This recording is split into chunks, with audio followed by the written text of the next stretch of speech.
Hey everyone, welcome back to another episode of Human Factors Cast. I can't believe tomorrow is September. By the time you're listening to this, it's probably September. It's we're recording this live on August 31st, 2023.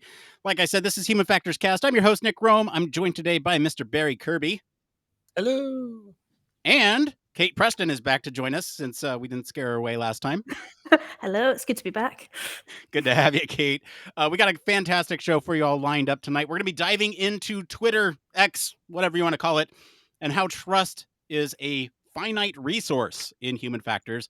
Plus, we'll be tracking down some burning questions from the community, such as artifacts you can use in your portfolio.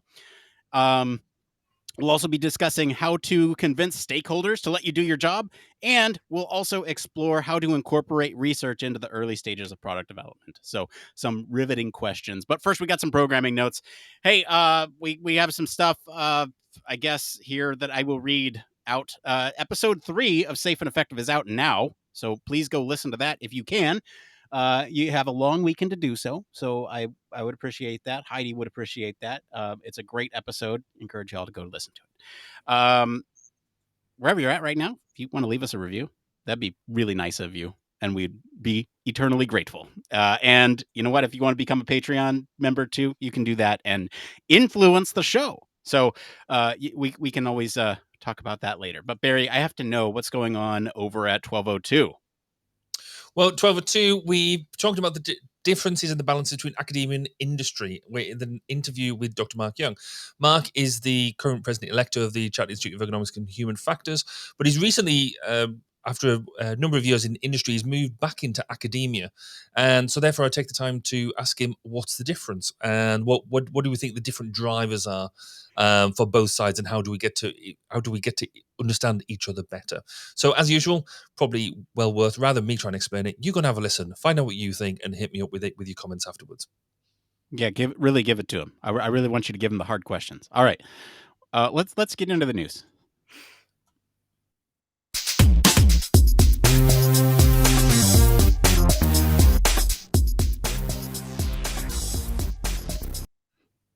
That's right. This is the part of the show all about human factors news. Barry, what is our story this week? So this week we talked about the Twitter X dilemma. Trust as a finite resource in UX. So a recent article titled "The Twitter X Dilemma: Trust as a finite resource in UX" highlighted the importance of trust in user experience. Trust is sacred because it plays a vital role in how users perceive and interact with a product or a platform like Twitter or X. When users trust a platform, they are more than likely to engage with it and rely on it as a source of information. On the other hand, when trust is eroded, users may become hesitant to use the platform or view the information provided with skepticism. This article emphasizes the need for proper design and ethical practices to build and maintain trust. It breaks it down into a hierarchy of trust building elements, including user control, transparency, ease of use, consistency, and accessibility. Conversely, lack of control, lack of transparency, and an unfriendly interface can erode trust. As practitioners in the field of human factors, it's crucial for us to understand the impact of trust on user experience and design products and systems that prioritize trust-building elements. This article also highlights the importance of human-centric design and the role of practitioners in enhancing user trust through thoughtful design choices and ethical practices. So, Kate, taking all that into account, what are your thoughts on the wonderful way X is evolving? Okay.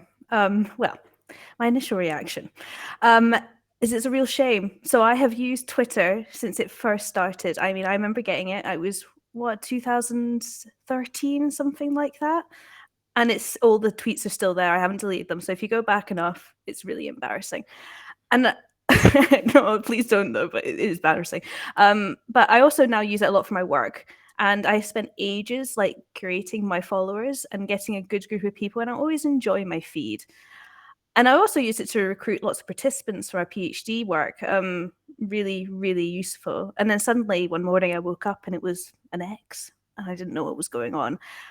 And I would like to say before I start on, I don't hate or dislike Elon Musk, because I know a lot of people do. I do think SpaceX is great. I think what he's done there and with Tesla is fantastic. And he is clearly quite smart because he did the PayPal as well. But the guy should not be allowed to tweet or X is what it's called. You sent X's? Is that it? I don't know. And I also wouldn't like to put my finances on a everything app. But anyway, my biggest problem I have with it is just the fact that he just took over Twitter and suddenly changed it into a platform he wanted to develop and create instead of kind of going the right way and starting from scratch, using his influence to get people to join in with this app. And I think that's what reduced my trust. And I think it will probably be the same for a lot of people. I think the minute he starts changing it into this everything app, it will just drop off. I genuinely do believe that he would have had a lot more people trusting his work and what he's doing if he had started from scratch. But he wasn't very transparent about it. And you can see that he only tweeted once or something about it, and I didn't know about it until I read the article. But we and other human factors people do understand that this is important, that we have to get the users to trust what we make and what we create. But as we've all probably found, people don't agree or they don't know, and I think that might be what the problem is here. But what do you think, Nick? This is a really interesting piece to me for a variety of reasons. And I think the one thing that I'm going to question the sort of premise of this article here is that users' trust is being eroded. I don't know if that's necessarily true without the bird getting changed to an X. I think what's happening behind the scenes is much more sinister than what's happening at surface value. So my first initial thoughts is, you see this platform is changing radically. We're pretty plugged in people. And so we kind of understand the changes that are happening from reinstating banned users' accounts from people who were proliferating lies and hostile language towards others. And so for that reason, it's already a platform that is questionable for reinstating those people. But if you don't follow those people, if those people don't show up in your circles, then does it matter? Well, people that you follow might see that stuff and they might echo some of that. And so from that perspective, it can be impacted. But I think at face value, when you talk about users' trust, I don't know if it's necessarily eroded. I don't know if they see as much difference behind this as people plugged in like we see it. Because the other thing that is sort of the bigger questionable thing, we had a whole episode on this, is the verification status. So now you can be paid to be verified. And previously this was held for like public officials, like celebrities that were verified accounts or anything like that. Some reason that you as a public figure might need to be verified on that platform. Thus, I trust that that is, an actual account that is saying the things that are representing that brand, that person, that whatever. And I think that is ultimately, I think the thesis is that maybe the users aren't the trust that the users are giving to this platform is not being eroded. But all these changes behind the scenes are taking advantage of that trust. And I think that's sort of where I want to focus on from my perspective. But Barry, I'm curious what you're thinking about all this. So I think, okay, let's get the apology out the way. I'm going to try and call it X, but I'm not. I'm going to call it Twitter. So that's a sorry, not sorry type of thing. I think this might be 2 or 3 episodes worth of content here.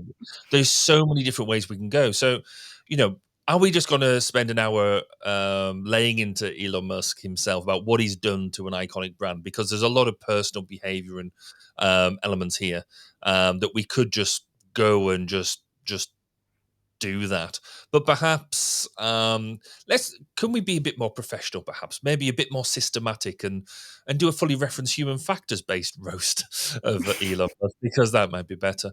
I think it's really legitimate, and I think what we should possibly do is explore the brand of Twitter, because what it was and what it is, it's a pioneer. It absolutely was a pioneer. We take it for granted now, but when it first started out, there was not really many platforms doing what it did. There was platforms that came before, like MySpace and things like that, that were pioneered the social networking element, and obviously Facebook is a big player in that.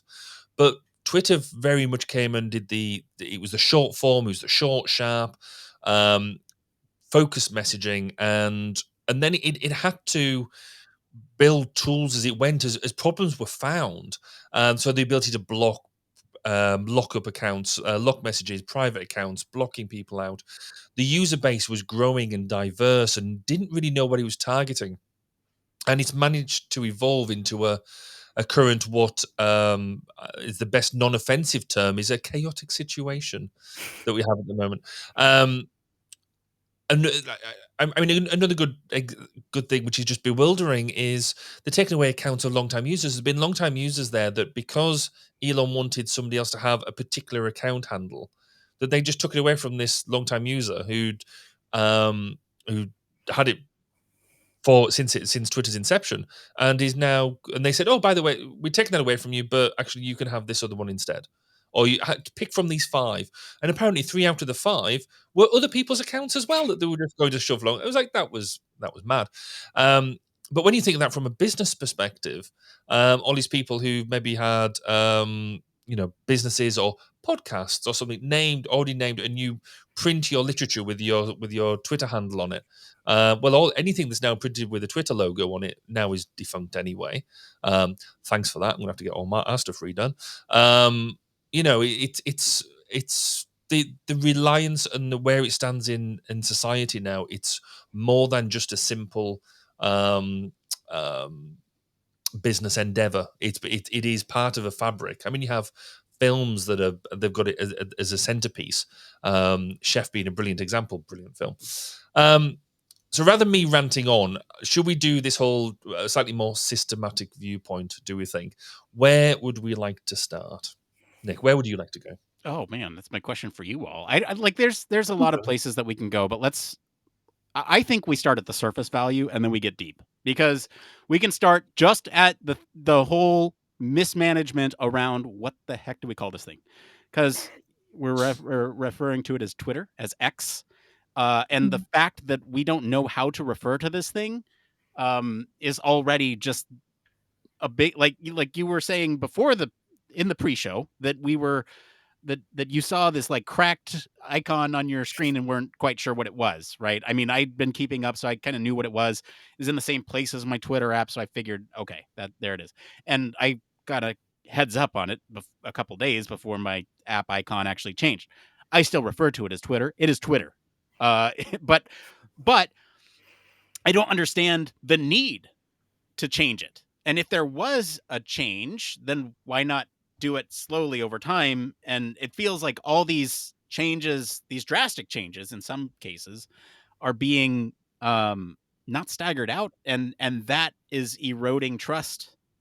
Well, my trust anyway, from the get-go. And so like it doesn't matter who's heading this. It's just that Elon's the dumbass doing it, and that like it doesn't matter who's doing it. It's just a bunch of poor decisions, and I think those poor decisions are widely agreed by everybody, that these are bad decisions being made on the platform. It doesn't take a genius to understand that these changes are not good.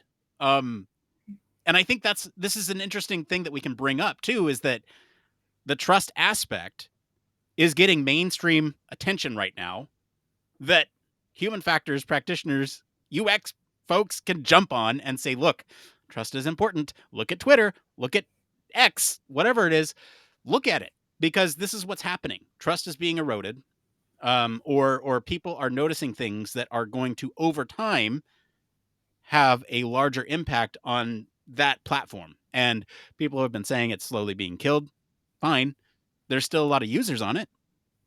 Is it the thing that it wants to be? Probably not. Will it be? I don't know. The way that the employees are treated behind the scenes is an entirely different thing, but the fact that no one wants to work on this thing either is just the whole thing is really poorly mismanaged. So surface value, then dig down. I don't know. What do you guys think? Sounds good. I would like to know though, did he have focus groups before this? Was he like, he sat people in a room, was like, if I just rebranded slowly, would that be better?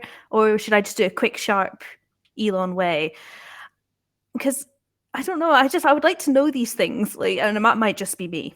That might just be the fact that that's like what interests me. But like, just a wee bit of understanding of what he's thought and why I he think thought this was a good idea. I think he might have sat in front of a mirror and done that. But I think wind it back slightly, because I think there's a bit of context that's probably important to the conversation around where the state of Twitter was when Elon took over. Because you're right around the people management and all that sort of stuff, but Twitter was not a profit making enterprise.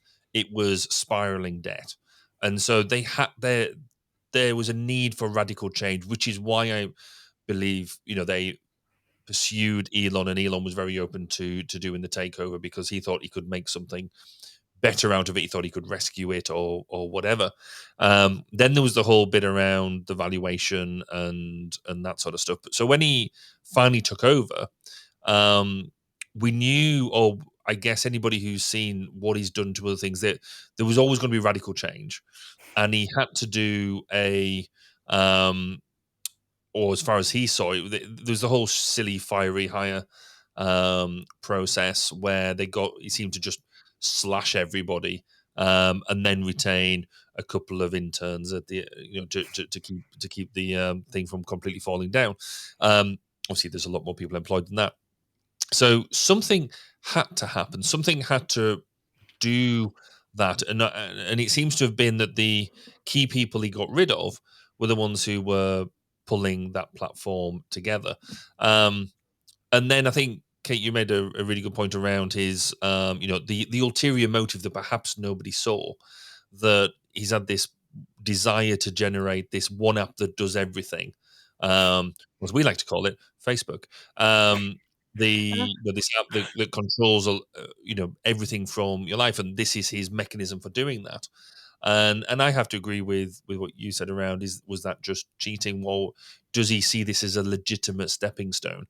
The other viewpoint that there's been expressed out now, that actually he just wants to see the whole thing burn, because it's been such a negative experience, whereas he's had with SpaceX, with PayPal, with his other ventures, with Tesla, he's been largely lauded as a savior. He's literally going places that nobody's ever gone before, which he thought, I would guess he thought he could then bring into social media, and boy, has he got that one wrong. Really does. I think it's worth exploring why itself Twitter's such a phenomenon. What is it around it? So I guess there's some elements here around, up until the point of Twitter in particular, everybody's had their news presented to them by a third party. So you've had newspapers, you've had news channels, all that sort of stuff. Your knowledge about what's going on in the world is curated by other people and fed to you through papers, through only one or two different mediums. Whereas with Twitter coming online, people could talk direct to an audience. Is that now something we just take for granted, do you think, Kate? Yeah, I think so. I think we like being able to see the news quickly. I always think about COVID and Twitter. I know I don't want to bring up COVID because that was a long time ago, but it was when it was, especially here in the UK, you'd have that 6 o'clock. Someone would come on, some politician would come and tell you what the plan is, whether we're still locked down, how much longer we're going to be locked down, and you would go straight to Twitter. I would anyway, and you'd watch it on the TV, but you'd also be having like all these people's like thoughts on it, other politicians, other experts, and they would be tweeting about it. And Nicola Sturgeon up here in Scotland would be tweeting at the same time, being like, actually we're going to go do the complete opposite, but you would know about it and like immediately. And I think that's something really useful. And you'd also get other people's reactions, and you'd have a bit of a, oh, they shouldn't still be locking us down. And you'd be like, oh yeah, everybody else thinks that as well, so at least I'm not alone. You'd have that sense of like community, like immediately, rather than waiting to talk to your neighbor the next day. So I do think we take that for granted these days. I don't know. I just think I'd rather he was trying to make it burn now than make his own app, though. Like, I think that there's a really interesting element that you're bringing up here, and that's sort of the confirmation bias that we all experience when we use social media, and the fact that it's built into these information sources now that if something's trending on Twitter, you can see that, oh, this is newsworthy, based on strictly the number of people talking about it. In your region or your country, your area, whatever it is that they're using behind the scenes for that algorithm. It varies by social media platform. But the interesting thing there is that you can see a lot of different opinions and false opinions and factual information about something very quickly and pick and choose which ones of those things you want to pay attention to and confirm your bias by either blocking the people that you don't agree with or giving some sort of interaction to the things that you do agree with. And there's like a whole metagame about how to correctly ratio things on the platform, right? So like they say screenshot your enemies and retweet your friends or whatever it is, because if you screenshot, then that original thing doesn't get proliferated in the same way. And so there's all these strategies being employed, and this is not unique to Twitter, the misinformation, the bubbles, the echo chambers. But it is an interesting thing to think about that his goal has been to sort of make this a free speech app that is, everybody's there. So you have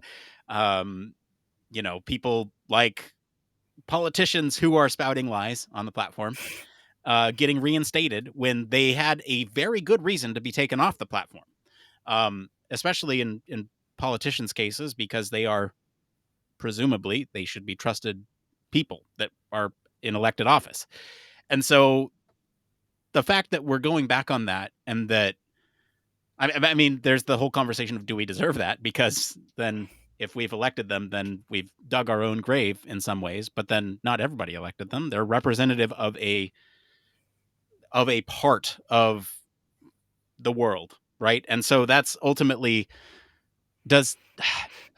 it's so tricky. It's so tricky to think about because there's just a million different ways in which you can go about this. But I think the interesting thing about the confirmation bias is when you start to see all these different opinions about something, you're only paying attention to the ones that resonate with you.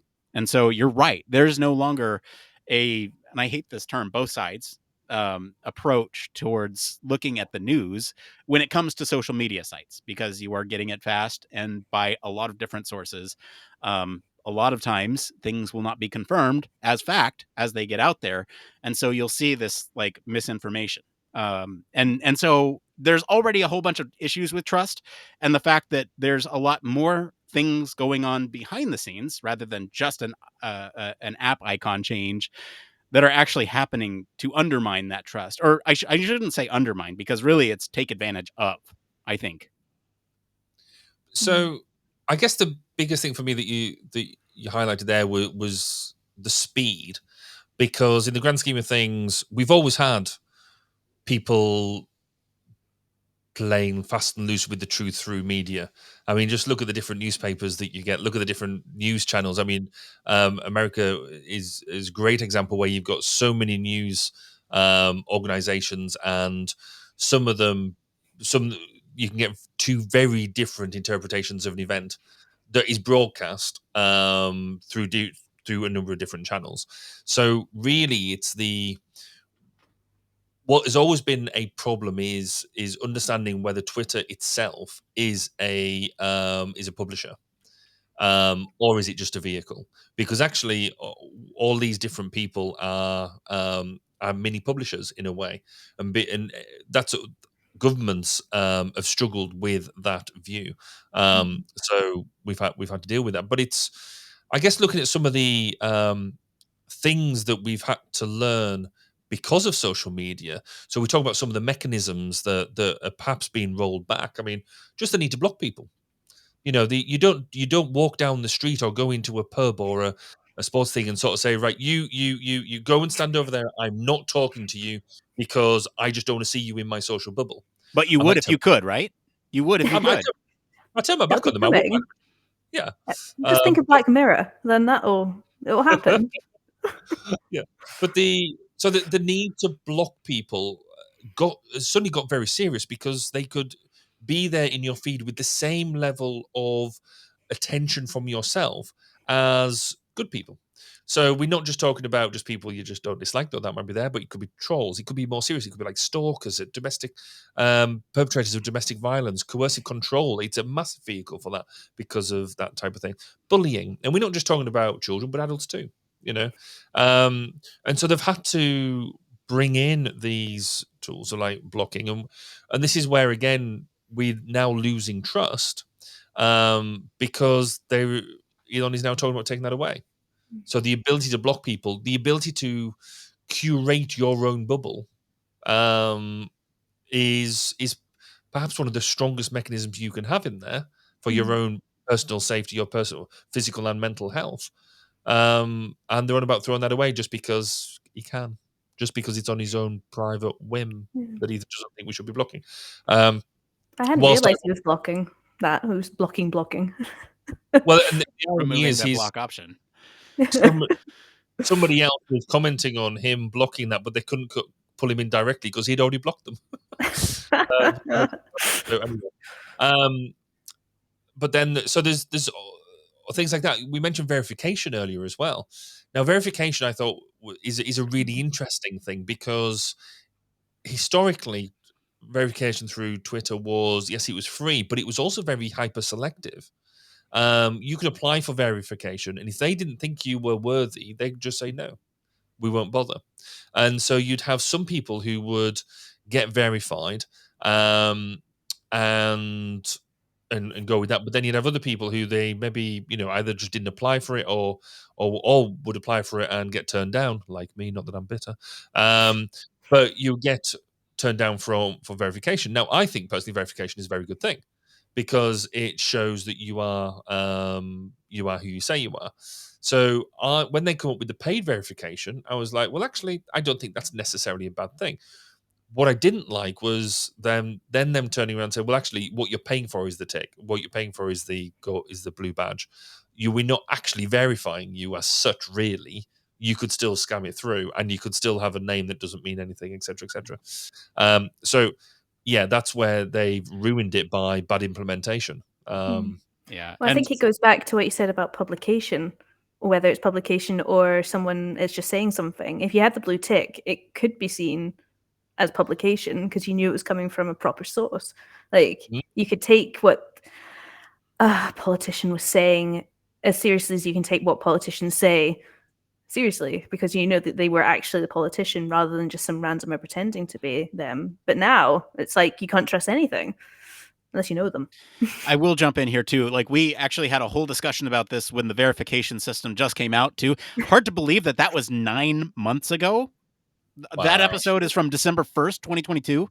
So almost 10 months ago. So, I mean, I'm going to plug it at the end, but we had a whole conversation about the verification system, but there's been so many more changes to the platform since then.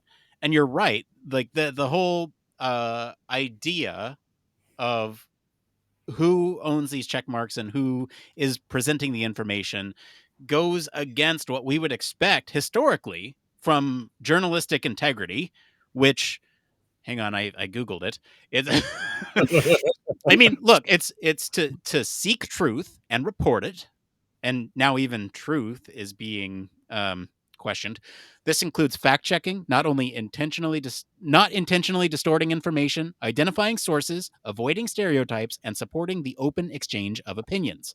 I think that last piece is being taken to the extreme there in some cases with some of these journalistic outlets, entertainment outlets that pass as journalism. But I think that's really important to consider, because now you're getting all these hot takes from everybody, including podcasts like our own, where we are giving our own thoughts on this matter, but from our own perspective. And that is what makes some of this thing that is social media nice is because you actually have voices out there who come from different perspectives or perspectives that align with yours. Like if you wanted to hear a human factors take on Twitter and you wanted to listen to that whole conversation, you could listen to this podcast. And, you can argue whether or not the things that we're talking about here are truly human factors. I believe that anything that interacts with the human is.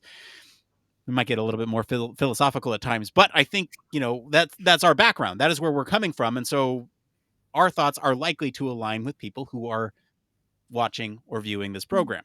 And so when you have that same thing that's happening from other types of dimensions, either political beliefs, spiritual beliefs, anything else like that, where socioeconomical background, there's a lot of different ways in which you can slice and dice people and their demographics, and having factual information being presented in a way that is truthful and honest and not intentionally distorting information, whose sources are identified, avoiding stereotypes, all that stuff. It's really important. And that's kind of the key to trust here. When you are presenting something as factual, when you haven't done all these things, then that's a problem. It's interesting. So it linked with that, there's a couple of concepts and a couple of other concepts that came up around the use of, particularly around Twitter, because of the speed that it happened, that we now take for granted. So viral messaging. So a message that goes viral, that just wasn't a thing before this. Whereas then there's now been so much research into this idea of what was initially called a viral maven. So who was that trusted individual that if you got your news from them, that actually they were that was a credible source. So now that's where we got the idea of like sort of celebrity influencers, and then just people then becoming influencers. But that whole piece now, people are now making a lot of money of just being an influencer, rather than being, so that's just another way of curating news. That if there's one person says it, that they don't have journalistic training or anything like that, but they are a decent source. Yeah. Is TikTok is a joy. TikTok is great. Anyway, On but next week's episode. But then, so this whole thing of virality has then been taken steps further because it's so open to subversion, and this is where, yes, we've mentioned about a certain very senior politician, but actually that's not the only politician to get involved in this sort of shizzle. All politicians are now trained in the art of social media and how to do it, and there's positive comms around that, but there's also election games as well. There's various, it used to be, if you retweeted somebody, you were just retweeting somebody. Now you're actually retweeting positive, negative. You can like things, but there's only one way of liking it. So you might be just marking it for future reference, but actually that's you liking it, and that can get you into trouble. And that's even before we get into state actors playing with it. So let's, throw it out there, Russian elections. That's all done through this medium. And so if we're on about banning one politician for having dubious views, what about, how do we, is the problem so widespread that actually Twitter, X going down the pan might be the best thing that could happen to democracy? Could be. But it's also, I guess, my final bit on here would be the use of social media to deliver soft persuasion, soft power, has changed the way that nation states spend money. So whereas a lot of, let's say, poorer states who wouldn't be able to afford your traditional 6th generation multifaceted fighter jet, your tanks that do XYZ, they'll pour it into cyber and cyber influence, cyber messaging through primarily these type of platforms and this type of platform. So has all that money now been wasted, et cetera, et cetera? So I think there's a whole mechanism here that Twitter started and, or certainly was very strongly in developing, that's made us really think differently. If Twitter was to crash and burn, then where would we go next for trusted news? Because I think now we do trust our sources on Twitter because you curate them, as Kate, you mentioned at the start. You curated your listener, your followership. I'll quite frankly, anybody can follow me. I don't care. I just like to see the numbers. But again, that's the way that some of the younger people sort of take it now. So I Younger. like to know how many followers they've got. Comparing follower numbers at school on these different platforms. We used to do that. Not so much now, but we did used to look at our followers. Yeah. No, it's an interesting one. I always go back to this bias thing. I think like confirmation bias and also like bias that you didn't know you had. So like even today I was looking on X, see I got it right. And all this Prince Harry stuff came up, and we all know how controversial Prince Harry is. And I was looking through all this stuff, and I was like, oh, Prince Harry. I did not have an opinion on him before. I did, but like not on that day. But just that sort of stuff, that kind of bias that's brought to us without us even like really thinking about it. And like without us even wanting that, because I was getting really angry at Prince Harry, and I'm like, why? He's just living his life. Like it might be, yeah. I won't get into him. But like I was just like this whole opinion was brought on by these couple of like Princess Diana, Prince Harry tweets, and I didn't have that before, and that just like riled me up for the day. And that's just a different level of trust. Like I don't know, it's something other than confirmation bias that comes from being on Twitter. No, Yeah. sorry, X. X, you almost got it right. I think there's from a human factors perspective, UX perspective, there's other things going on here, right? Other than like confirmation bias. There's this whole when you think about trust and things like cognitive load, where you are constantly evaluating whether or not these things that you see on the platform are true or bullshit, and you're trying to figure out all the time, is this truth, is this not, is this something I agree with, is this not? There's a lot more cognitive load when you come to it from that perspective. And then when you think about even the interaction methods, the controls and displays from a human factors perspective, when you think about it from that, like if you think about actions on that platform and how they have predictable outcomes, somebody says something I don't like, I go to the ellipses and hit block user. When I go to that ellipses and no longer see block user, I'm thinking, what happened? What did I do?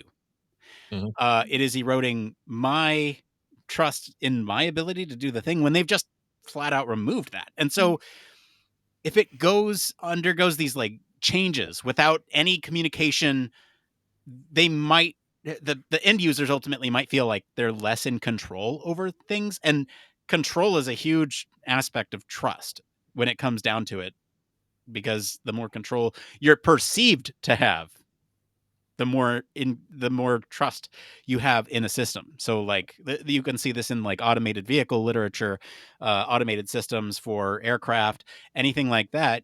The more in control the operator feels, they're more likely to trust that system.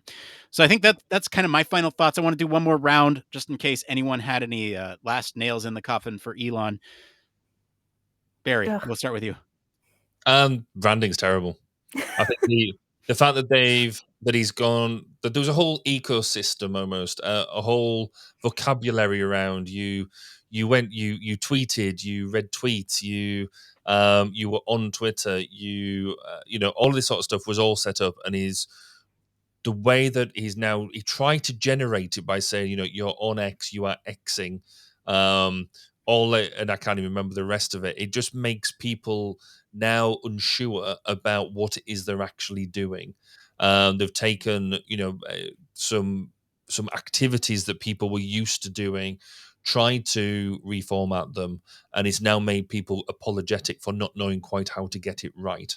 And it's making you feel like you're the one who is wrong, and therefore eroding the fundamental trust in not so much the platform, but your use of the platform, which is then just a natural line for you to then take a step back, say, well, I'm not doing it properly. I can't trust myself to do this properly. Therefore, I'm not going to use it. Mm-hmm. So that's my final thing. Kate, what about you? What's your final nail in Elon's coffin? Again, just reiterate, branding is terrible. But I was thinking, like, just through these conversations, I don't know why he didn't do something similar to what Meta did with Facebook. You put it under a brand that's new, but you keep it the same, because no one. I mean, Facebook used to be Facebook and then was Meta, wasn't it? I feel like that was the right way. But then he changed that, but he kept the Facebook name. So I'm not sure whether that would have been a better way of doing it, and then making people get used to the idea that Twitter is no longer Twitter, but part of this larger X thing. I don't know whether that would have been a better way. And maybe that would have come up if he had done any sort of testing before he did all this. But my final thought is that we'll probably just end up using LinkedIn now. Yay. Cautionary tale. All right, next week, TikTok, LinkedIn, and Facebook. No, I do want to highlight this one tweet, X, whatever you want to call it, as a reaction, because I thought it was just spot on, and this is what I'll end with. Tweets should now be called 2 cents. Now that is what the X brand is worth. All right, with that, we'll be. Just want to thank. Let's see here. Who are we thanking today? Tell I'm not prepared. Thank you to our patrons and everyone for selecting the topic, and thank you to our friends over at UX Collective for our news story this week. If you want to follow along, we do post links to the original articles on our weekly roundups in our blog. You can also join us in our Discord for more discussion on these stories and much more. If you want to be in charge of the news, you can always visit us on Patreon. Anyone can vote in those polls. We're going to take a quick break, and we'll be back to see what's going on in the human factors community right after this. Are you tired of boring lectures and textbooks on human factors and UX? Well, grab your headphones and get ready for a wild ride with the Human Factors Minute podcast. Each minute is like a mini crash course packed with valuable insights and information on various organizations, conferences, usability methods, theories, models, certifications, tools, and much more. We'll take you on a journey through the fascinating world of human factors, from the ancient history to the latest trends and developments. Listen in as we explore the field and discover new ways to enhance the user experience.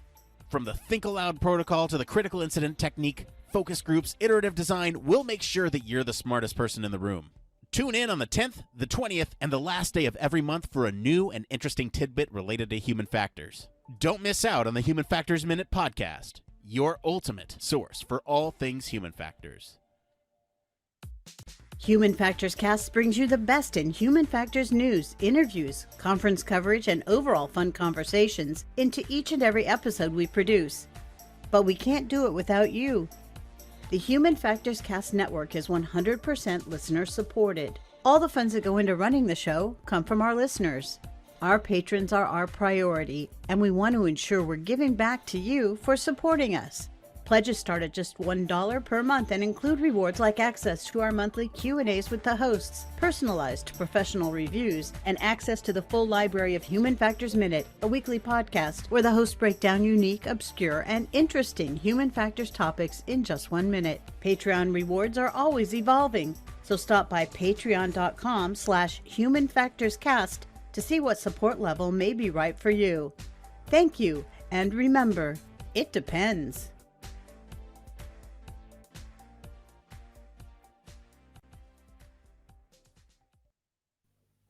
Yes. Huge thank you as always to our patrons. We especially want to thank our Human Factors Cast All Access and VIP patrons, Michelle Tripp, Neil Ganey. You guys truly make this show something that we can do every week. Hey, did you all know that we have a Discord that you can join in? You can get involved talking with other human factors professionals from all over the world, get access to some of the resources we got our hands on over the last couple of years. There's a bunch of different discussions going on in there. I'm kind of on a detox right now from social, but hey, if you tag me, I'm there. You can chat with others in the live voice channels, and it's how we do a lot of stuff over there. So if you want to go post your questions, chat with others, and it's a good community. But why don't we go ahead and switch gears and get into this next part of the show we simply call from? It came from.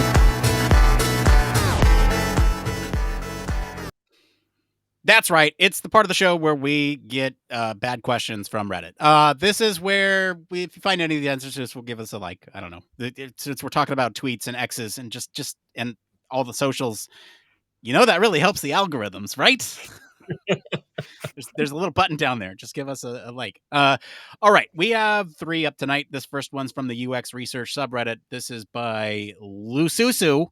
What kinds of artifacts and information is safe to include in a portfolio? They write, what types of artifacts can I safely include in my portfolio? How do you usually maintain your public portfolios? Can I share things like qualitative insights, churn numbers, diagrams, designs? Or should I remove my company name and edit screenshots? How do you manage? This is a lot of questions. This is meant to be one question. Any examples?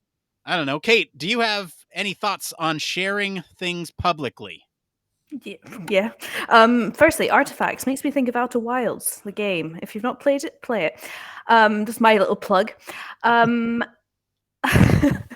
Portfolio. I've never had a portfolio because academia. So I'm coming from an outside perspective, but I feel like getting people's approvals on you putting stuff is always important, whether it's clients or your work. I feel like that would be an important thing to do.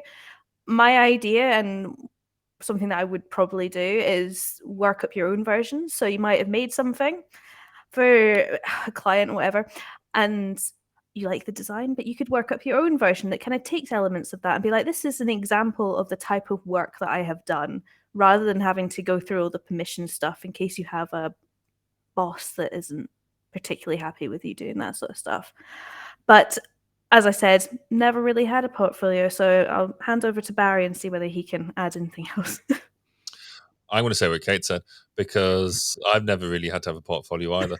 Given that most of my work is defense related, then yeah, kind of down on that sort of thing.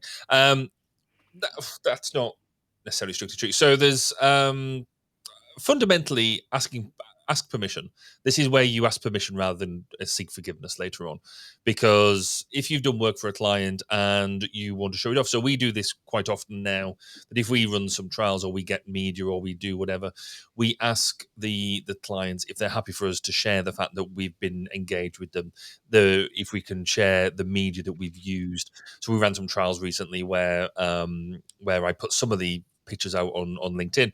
Couldn't put any of the actual product that we were testing on there because of confidentiality reasons, but they were happy for us to do the wider thing. That was much better approach than me chucking it out there than them firing us at mid-job. And this is a kind of same thing. If you've done some work, either ask them if they can do it in the entirety, or if they want to protect their either certain elements of the design because of for proprietary reasons, or just their name, logo, and things like that. You can blur this sort of stuff out. You can block it. You can make scrub versions. So working up that type of thing works, but fundamentally, ask permission. Most people will, if you've done a decent job, most people will say yes, because it's a inadvertent advertising for them as well. Except for proprietary stuff or things that are for reasons of national security. Nick, what about you? Have you got any bold insights into this? Yeah, there's interesting drawbacks to this, right? So there's 2 approaches that I might take. If you have a public record of something that you've worked on that's public record, I feel it's like completely within your right to point to that website, point to that product, and say, I've worked on this. And say I've worked on these elements of it because it is public. Check your NDAs, but I think, for the most part, you should be good to point at that thing and say, I worked on that. The specific process related stuff is kind of what, at least from my perspective, is a little bit more important rather than like the design of things.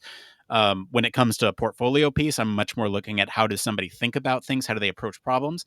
That's a lot easier to get around than something like a design portfolio. But if you need to show something that is a work in progress that might not be cleared, absolutely ask for permission. I think what you both said is right. Get that permission first. And if you can't get permission, scrub as much of it as you can. And if at the end of scrubbing that thing, if it is not necessarily the same, if it doesn't carry that same impact, then don't show it. That's sort of the drawback that you get with the scrubbing piece. Although there was a story on Reddit one time of somebody who worked on an adult website, and instead of putting thumbnails of all the videos, they put pictures of cats, and so it was a cat video website. So there's that. You can always replace the data. It's true. All right, next question. How do you convince stakeholders to let you do your job? This is a vent by Clumsy Magic Girl 101 on the UX Research subreddit. They write, this is much longer, but we truncated it. How do I convince stakeholders to let me do my job effectively as a UX research freelancer for a mental health startup? They have provided a lengthy and overwhelming recruitment email for a 4-week study, but I believe it should be concise and not reveal all the study details up front. I'm unsure if they want advice on the user research or just want me to follow their instructions completely. What do you all think of this? Kate, I'm going to go to you first. I'm just laughing at the show notes. I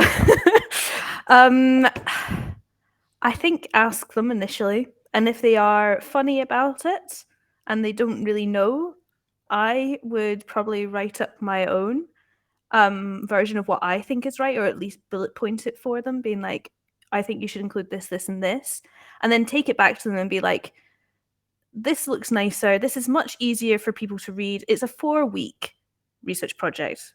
Like, quick, to the point.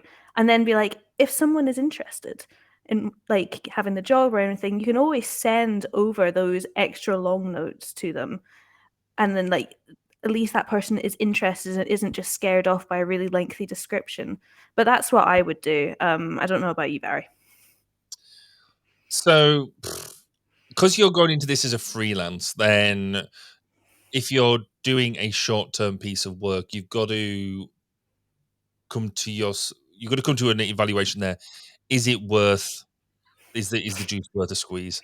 Because you either just, for that bit of work, you crack on, do the job, and get on to the next one, or you do what I do, because I like to make sure that we are promoting what we do, particularly in an HF world. Shout them loudly, tell them how great you are. But fundamentally, get your part of our job is putting across why we do what we do and why we provide value. So the value here is that if they're providing a recruitment email that is too much, rewrite it for them, show them the example of what it could be and why you would do that. Put that in front of them and say, look, this is what I would do. You've hired me as a freelancer to come and do this. And help you do this. This is the value I'm adding, and this is why, and this is the improvement it will get you. That's all you can do, really. You can lead the horse to water. They have to drink the Kool-Aid. If they still turn around after your best advice and say, actually, we want to do it the way we've done it, no, that's their choice. Let them get on with it. They're going to pay you, and crack on to the next job. Nick, what about you? Have you got a nugget information here that would solve all of the problems? Yes, you put a smiley face in your emoji, and I put claps in mine. Do your job. Had to offset it for the audio. Look, here's the thing. There's 2 approaches to this. I am going to take this job, and I'm going to do this job at a short term. And rather than get into a fight, let's get a good relationship going and continue that work. And that might be a time to push back after you've gotten secured longer term research contract. That's one way of viewing it. The other way of viewing it is kind of a mix of what you said, Barry, is like do the work, but also push back and say, look, these are the reasons why X, Y, and Z is a better approach. Let's work collaboratively on this together, so that way you can understand the human factors, the UX piece of it coming forward. If they don't listen to that, just do your job. Just do your job. Like, you don't want to burn bridges. You don't want to ruin relationships by pushing too hard and making sure that they never hire you again. So that's kind of where I feel is like, push back, do your job. But then if they say, no, do your job, then you do your job. See how that's show notes. It says do your job. Do the job. Okay, last question here. How do you all do discovery research that actually influences product level decisions before work heads off to design and we're left with validation? This is by robopala on the UX Research subreddit. They write, how can I incorporate research into the early stages of product development to influence decisions before design work starts? Who has successfully done this? All right, Kate.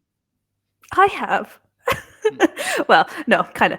As much as a PhD student can. I did this for my fieldwork phase, where I went and took an interview schedule to people who work in critical care and asked them what they would need to be able to use the AI.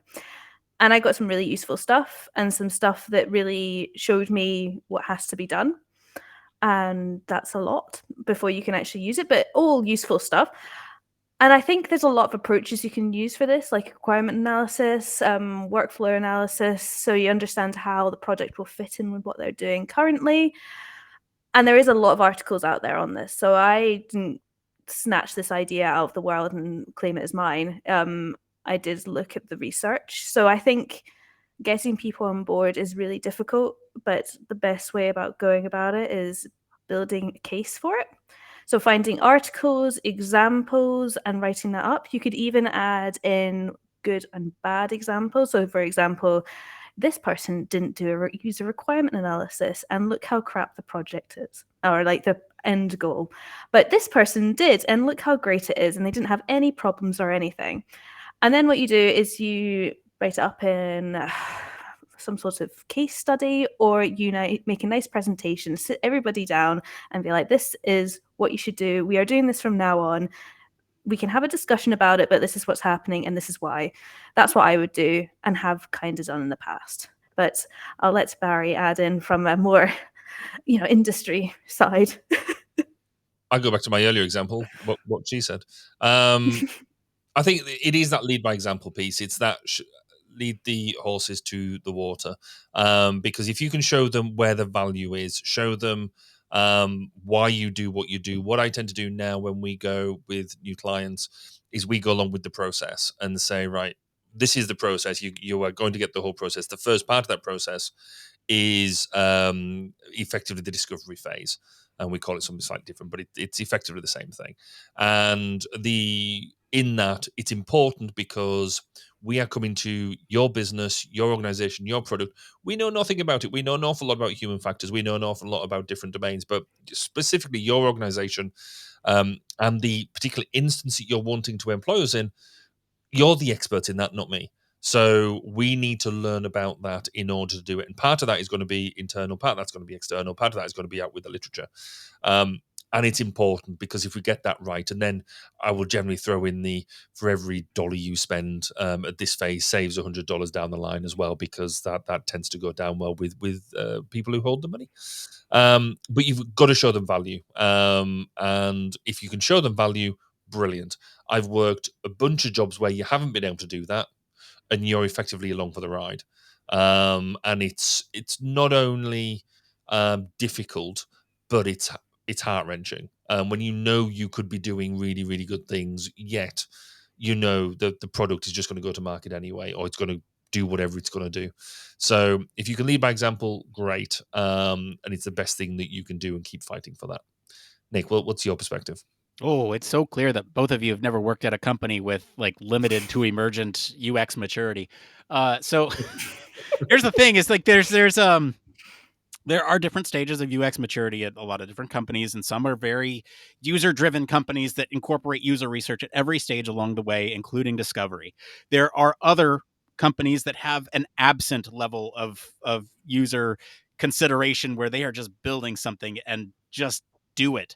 That UX is ignored, not existent, all that stuff. You can look up the stages of UX maturity, but ultimately, I think the way that you should approach this is trying to get to that next step of UX maturity by proving, I guess, in so many ways that UX is effective. And once you start to even get to that point of where they start to understand that UX is an effective way to change the product, you can then say, look, like if we were involved earlier on in the process, we can reduce the risk of building the wrong thing by investigating way earlier on, so that way we don't spend all this time and resource into the wrong thing. And it all does come back to that ROI. If you can say, we're going to build the wrong thing and invest all this time and money into our employees to build this thing, then that no one's going to use, that's an incredible stat that you can point to. And you don't even need to necessarily have the exact numbers. Ballpark numbers will do it. and that's another really compelling argument. Okay. With that said, let's get into this last part of the show. It's just called One More Thing. Barry, what is your one more thing this week? Well, last week I highlighted that we'd moved into our new offices. Today, I got this thing about feature walls, and you've got to have a wall that so we've got this one large meeting room where we've painted one of the walls blue. So I can now put the logo on the wall and it will look effective. And now, whilst we've been working in this office now for the past week or so, now that we've got that done, it now feels like home. So, my business home anyway. So I was very pleased by that. So this weekend he's going to be putting the logo on the wall and then getting some bits of wiring in. But it now feels like that's a room we can go and use and proudly show off. So yeah, it's amazing what a little bit of a paint can do. Kate, what about you? What's your one more thing? Well, last time I was on this, I was telling you about the slugs and how you can use beer.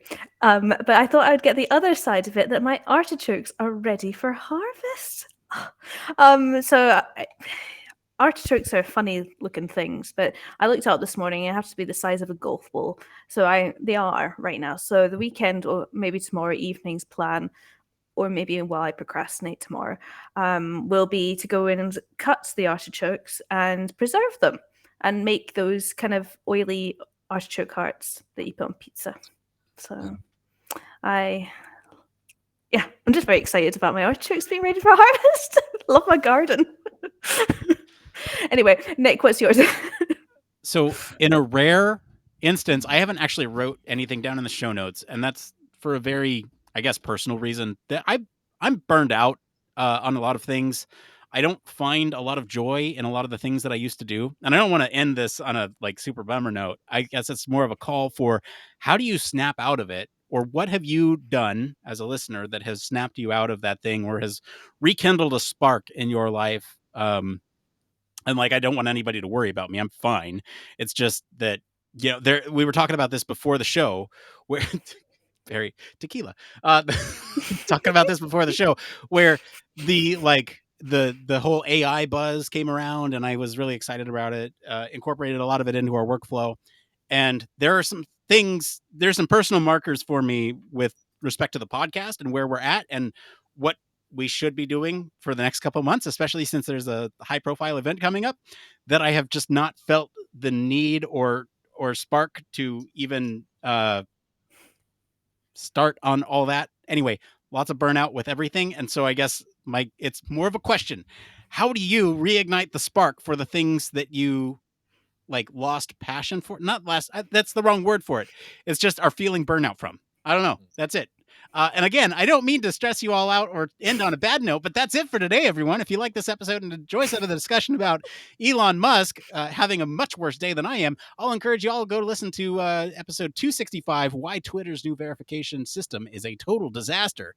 Comment wherever you're listening with what you think of the story this week. For more in-depth discussion, like I said earlier, you can always join us on our Discord community.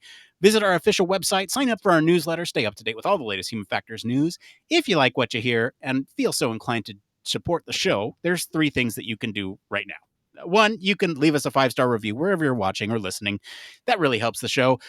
2, you can tell your friends about us. That's how we grow, and that's how more people find the show and support us in their own way. Or 3, if you have the financial means to and you want to support us financially, you can do that too. Over at Patreon, we're always giving back to those folks more than everybody else. They are part of a privileged class of folks that support the show, and we give back to them because of that. As always, links to all of our socials and our website are in the description of this episode. Kate, Preston, thank you for coming back on the show. We didn't scare you away last time. Where can our listeners go and find you if they want to talk about artichokes? Only artichokes. Twitter or, X. That's where people go. Unless you want to add me on LinkedIn, it's X, unfortunately. So yeah, go to Twitter. That's where I'm at. I think it's Kate Preston 96 or something like that. Excellent. Barry, Kirby, thank you for being on the show. Where can our listeners go and find you if they want to talk about painting on the walls? If you want to see my wonderful painting job that I supervise, other people painting the wall, Kate, not getting back into that conversation. If you want to go and find out about that, then find me on X or Twitter, Baz_K, or around other social media profiles, But if you want to come and listen to me have discussions with awesome people in the HF community about what they do, what inspires them and gets them going, then come to 1202 the Human Factors Podcast, which is 1202podcast.com.